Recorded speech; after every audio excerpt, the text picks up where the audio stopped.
You know, ito yung ayaw na ayaw ko, Christian eh. Lahat ng bagay, hindi lang sa kalusugan, especially sa kalusugan, bakit kailangan nagmamakaawa ang mga Pilipino, ang taong bayan? Lumalapit sa mga ahensya ng gobyerno, sa mga congressman. Kailangan umikot sa mga politiko, umikot kung kani-kanino para lang matulungan.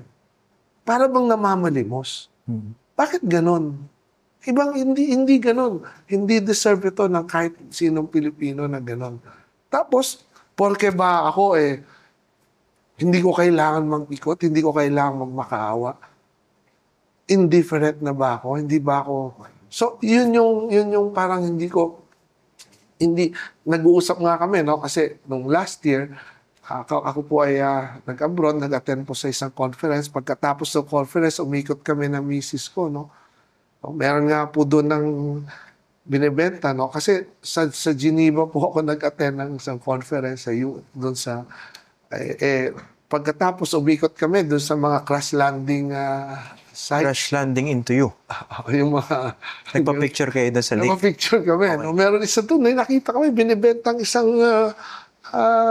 yung Swiss chalet, Swiss villa. Maliit lang pero overlooking talaga yung mga binibenta. Sabi ko, misis ko, ano kaya, bilhin na lang natin to. Ito na lang tayo. Sabi ng misis Sana all, ha? Sabi ng misis ko sa akin, kaya mo ba na nandiyan ka lang? Kilala kita, kaya mo ba nandiyan ka lang habang nakikita mo may mga nagte-text na walang pambayad, may nagkakasakit, may namamatay, kaya mo ba yun? So, hindi namin Okay. nangyari.